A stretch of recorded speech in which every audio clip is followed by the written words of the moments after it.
What's going on? We back. Motor City Sports Talk. We in the building. It's your boy CJ Goodfella, man. Seen something interesting I want to talk about, but don't forget today I'm planning to do live commentary for the Lions in the Green Bay Packer game. So I will be going live for that game. Appreciate everybody that's checking in. Make sure you hit the subscribe button, hit the bell icon button. Won't miss another video, okay? Apparently the New York Giants are looking to assess Odell Beckham's trade value this offseason. So at the end of the day, it's classic NFL to keep a lackluster quarterback like Eli Manning and get rid of the real ball players and the real skill positions because they're vocal and they keep it real about the situation. You know what I'm saying? Odell Beckham kept it real in the interview with Josina Anderson and Lil Wayne, saying basically that Eli Manning sucks. And everybody know that, but Eli Manning will remain the starting quarterback next year. Okay? But at the end of the day, they're gonna keep Eli Manning like he ain't the fucking problem, excuse my French. But they're gonna get rid of Odell Beckham, who's more the solution than the problem, just because he real and he ain't like-minded. Like I said before last night in my Marvin Jones video, man, if the NFL players don't get it together, dog, they gonna continue to get railroaded out the league. The dudes that speak up and that's assertive, that's not like-minded, is gonna find themselves. As soon as they lose a step like T.O., as soon as they lose a step like Ocho Cinco, as soon as they, they fall off a little bit, why should I tell you, they're gonna find themselves out the league for being assertive and talking they junk and being real, just like Richard Sherman. You know what I'm saying? If you're not like-minded, man, you know how they move, man. They're not going to directly get rid of you or leave a lot of signs to get rid of you. Just one day, I'm going to trade you, release you. And the way the NFL is set up for the contracts, they can get away with that, okay? Because the players let that happen. Once again, I'm going to reiterate this stat that came across my eyes yesterday. I said in the Marvin Jones video. The NBA, the NFL makes 75% more than the NBA, but the NBA players get 200% more than the NFL players, okay? NFL players, they don't support each other. Just again, like I said yesterday, to reiterate who didn't see the Marvin Jones video, hey, I'm sounding a little bit redundant, but I got to get this out of here. Just like the Le'Veon Bell situation, bro. Them dudes came out there talking negative. He not how he needs to be there. I don't know how many people remember this story with Javon Walker. He sat out, and Brett Favre basically told him, we need you in camp. I don't care about that money shit. You'll get your money. He came into camp and tore his leg up, and now, he was out the league. He didn't get his money. Okay? Listen to Brett Favre. The NFL players do not support one each other, man. It's a nasty, it's an ugly thing that's going on. At the end of the day, this is just another point that they even thinking about trading Odell Beckham, who's more the solution than problem when Eli's the big problem. That just shows you how far apart this league is. But to put it in perspective, if you're the Detroit Lions, do you trade for Odell Beckham? I believe that you do trade for Odell Beckham, all right? If you're going to move Marvin Jones, bruh, you better get something back for him. And if you can trade down, or swap picks with the Giants, I don't know where the Giants picking at, but if you can trade down or something and you can get multiple picks, you can trade one of those multiple picks in Marvin Jones for Odell Beckham. I think the New York Giants would be happy to have Marvin Jones to replace Odell Beckham, okay? And I think Marvin Jones would be happy to be in a big city like the Giants. And then once again, you can't get people to come to Detroit. You can't get people to go to Indianapolis. You can't get people to go to Milwaukee. You can't get people to go to, I don't know why Philadelphia, but that's Orlando. I'm just talking about in general sports. You can't get people to go to Oklahoma City. You can't get people to really go to them mid to small market teams for whatever reason. But now you have an opportunity to right your wrong. You took Ebron over Aaron Donald. You took Ebron over Odell Beckham. Ebron, showed up this year, and did well, but he ain't no Odell Beckham. If you got opportunity to go get Odell Beckham and you got the assets that you're trying to move in Marvin Jones, you go get him. He's locked into like a 4 or 5 year extension or something like that. You pay the piper. You go get Matthew Stafford, Odell Beckham Jr. You pair him with Kenny Galladay. You go draft another receiver. You go get another mid-grade receiver in the draft or free agency, and you rock out with him. The Detroit Lions should be the first team lined up to get Odell Beckham. I mean, real talk. They should be the first team in line to get Odell Beckham, man. You know what I'm saying? The new offensive coordinator will be happy with that.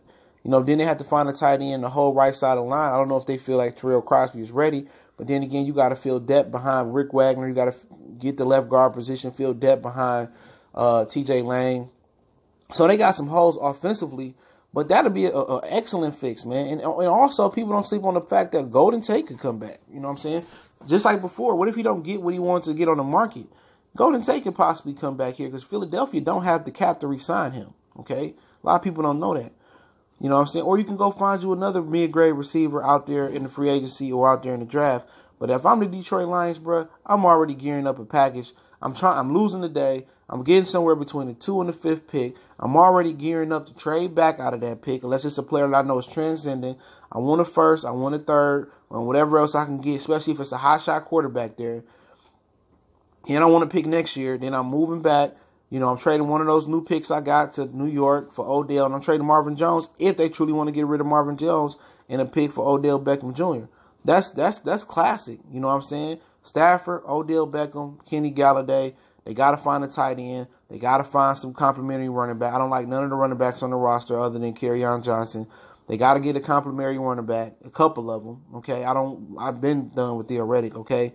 You got to get you another receiver and kind of fix the offensive line. You had the picks to do that, and you have some cap space to play with next year to do that. And then you got to invest into the defense as well. So, like I said today, man, you ain't going to find another player in the draft better than Odell Beckham, just like not right now. But if you really want to help Matthew Stafford, get him an Odell Beckham. You know, you got a Kenny Galladay. You get you another mid-grade receiver in there, and you good. You know what I'm saying? You good. So I'm looking at it from that aspect. I mean, the Lions need to be aggressive.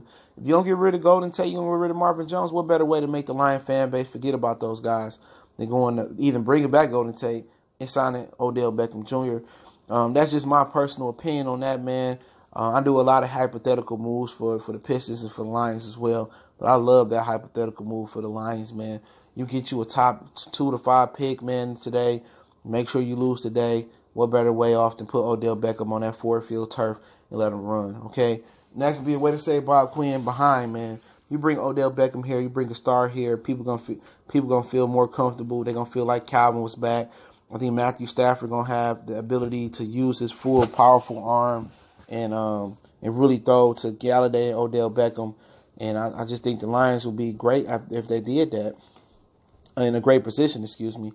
And now you have to find an offensive coordinator. Now you have to find, defense. I think I need all 3 linebacker positions, in my opinion, field. Okay, you want to move Gerard Davis outside, so be it. I don't like him. Okay, you got to get some depth across the D line. You got to find pass rushers. You got to find some safeties as well. Since I think Glover Quinn's played his last game here, you got to find some defensive backs. You know what I'm saying? So they got a lot to do, a lot of assessment to do.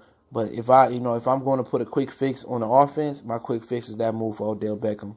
Trade down in the draft, give a second round draft pick and maybe a third next year or second next year or whatever it may be. And then, Marvin Jones for Golden Tate. And if you want to do a quick fix, that's how you do it. Okay? 2 explosive receivers, Galladay and Odell Beckham. New offensive coordinator, you can play with them. Play with them and do some crazy things with them. And that's if you want a quick fix for the offense. That's how you do it. You want to put some attention on defense. That's how you do it. It probably will be some issues. I don't know how Matt Patricia feels about outspoken players, but I know it's a rebellious veteran group that try to tell Matt Patricia that he's practicing the Detroit Lions too hard and he had too many padded practices and stuff of that nature. I know it's a rebellious group, and I think some of those veterans he's going to start getting away with, giving away. He got rid of Eric Ebron. I think he got rid of Golden Tate. They're reporting that he might be getting rid of Marvin Jones. So he's on a revenge tour to get rid of those guys and bring Patriot-like or Matt Patricia pro players in. So I don't know if Odell Beckham, very outspoken guy, he fits that mold. But at the end of the day, man, it's talent over bullshit, all right? You can deal with the bullshit as long as he's producing on the field, as long as he get healthy, and you get Stafford a toy. So it's about really making Stafford look good, man. Okay, not admitting that they made a mistake giving Stafford that contract, knowing that he didn't deserve that contract. And Derek Carr, Kirk Cousins didn't deserve that contract neither. You know what I'm saying? In the year Aaron Rodgers got paid, he not playing like he deserved his contract neither. But guess what? He had a knee injury, okay? So he got an excuse. Jimmy Garoppolo, he got injured. He got an excuse. Okay? Matt Ryan, what's the excuse? He got every weapon you can imagine, especially offensively, That's just what it is, man. So, at the same time, I want Odell Beckham here. You know what I'm saying? I think Stafford could really reach his potential with, possibly Adam Gase being the offensive coordinator. I like Gary Kubiak possibly being the offensive coordinator. I like certain moves and certain guys come in here and run this Lions offense, but I think all of them guys will really want Odell Beckham, but it's just the baggage that he comes with, the entertainment. And guess what? The Lions like to put asses in the seat at Ford Field. They're going to sell a whole bunch of freaking season tickets with Odell Beckham doing the whip, the nay-nay, and shooting, and all them other dances, them Fortnite dances, and kids doing Millie rocking. If they want to sell tickets, they go out there and get golden Odell Beckham Jr., man. That's just what it is, man. You know, you deal with the bullshit, you deal with the pizzazz, the hair, the talking, you know, the not being like-minded. I don't care. That's the diva receiver. He worth it. But let me know how y'all feel about this hypothetical. Don't forget, we're going to be going live for the Lions-Packers game. Got to set my FanDuel lineup, so, and take Miles for a walk. So be on the lookout for that live commentary from your boy. We're going to rock out today. It's the Lions season finale. Don't forget, we're on Facebook, Twitter, Instagram. Also, you can make a donation. Our email is there as well. Donation link, like I said before. Keep looking down for us. Hit the subscribe button. Hit the bell icon button so you won't miss another video or live stream. And get the notification. Gang, we gone.